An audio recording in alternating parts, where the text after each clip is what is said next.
Bienvenue à Serial, une histoire racontée semaine après semaine. Je suis Raphaël.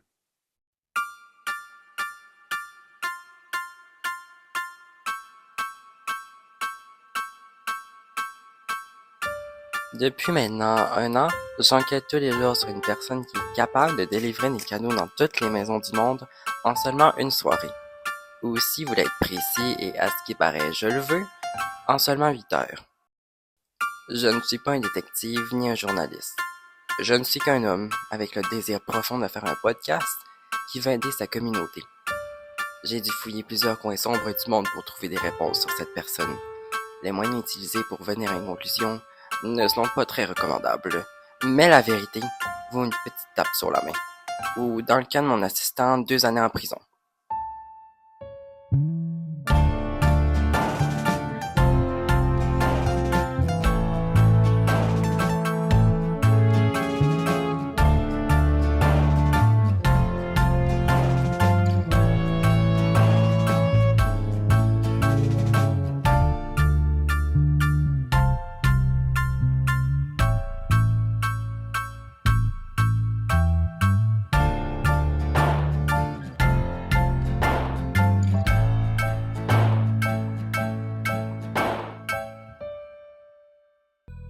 J'ai entendu parler de cette mystérieuse personne pour la première fois de mon neveu de 3 mois plus 5 ans. Il me parlait des exploits du personnage prénommé le Père Noël. Mon neveu me racontait qu'il fabriquait les jouets pendant l'année entière et distribuait tous les cadeaux du monde en seulement une soirée, le jour de Noël.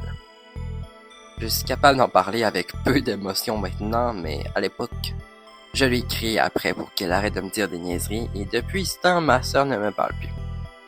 Mais l'histoire ne faisait que commencer. Après plusieurs informations louches sur ce personnage, de mon neveu que je pensais schizophrène, j'étais sans mots devant le prochain fait. Essayez de deviner comment le Père Noël fait pour confectionner les cadeaux. La réponse, ce n'est pas lui, mais ses elfes. Je cite mon neveu, des petites personnes aux grandes oreilles pointues. Cette description m'avait choqué pour plusieurs raisons. Premièrement, ce n'est pas approprié de dire des petites personnes, ce sont des nains. Deuxièmement, pourquoi mon neveu me racontait ceci avec un sourire, alors qu'il parlait d'esclavage et de maltraitance envers des employés probablement non syndiqués? Je savais que je devais en apprendre plus sur ce Monsieur Noël.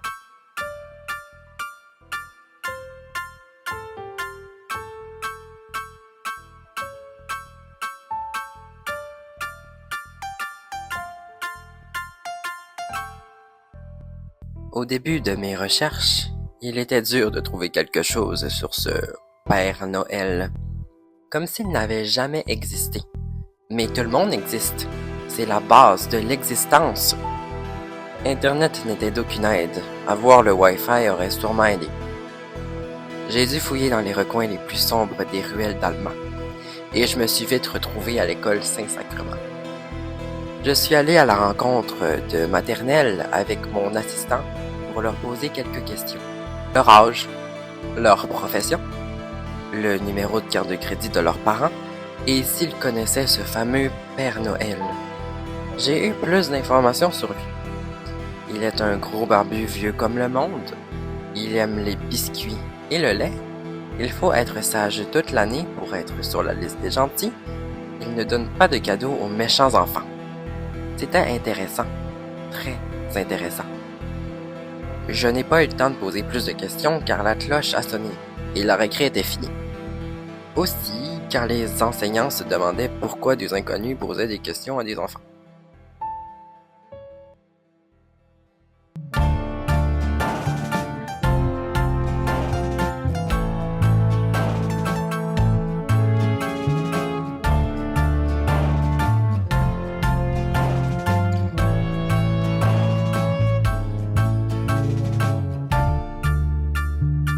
Nous sommes rendus au moment, comme dans tous les bons podcasts qui se respectent, où je crache sur notre système.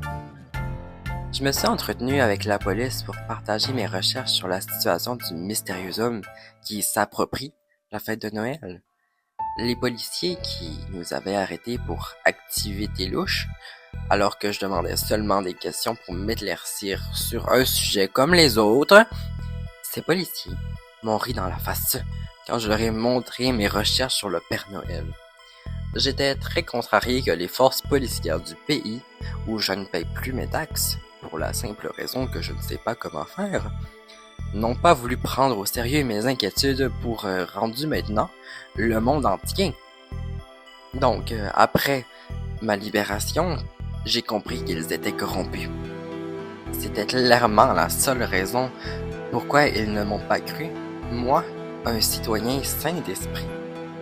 J'étais seul contre le monde car oui, mon assistant s'est offert, non-verbalement, de prendre les charges contre moi sur lui et de rester en prison. J'ai salué son courage et je suis parti continuer mes recherches.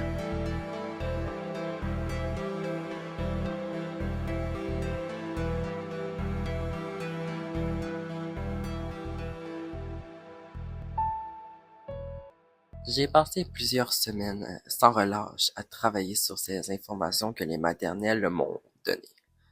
J'ai compris que ce Père Noël faisait bien plus que de livrer des cadeaux. Ce n'était clairement qu'une couverture sur ce qui se passait vraiment. Son réseau était beaucoup plus profond de ce que tout le monde pouvait penser. Son masque de vieux bonhomme joufflu, qui a sûrement un type de diabète, allait tomber avec mes recherches. Cependant, j'avais toujours plus de questions sans réponse pour l'instant. Comment Monsieur Noël savait quel enfant était sage ou non? Comment savait-il toutes les adresses des maisons de la planète? Comment livrait-il tous les cadeaux du monde en seulement quelques heures? Toutes ces questions semblaient impossibles et irréalisables même pour moi, un être incroyablement intelligent. Je devais continuer à pousser mes recherches le plus loin possible.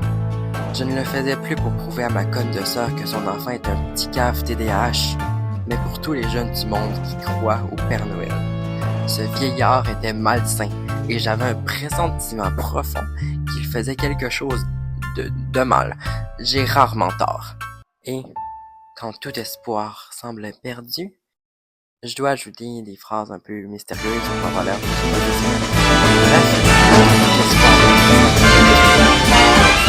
It's the most wonderful time of the year, with the kids jingle belling and everyone telling you be of good cheer. It's the most wonderful time of the year. It's the happiest season of all, with those holiday greetings and gay happy meetings when friends come to call. It's the happiest season of all.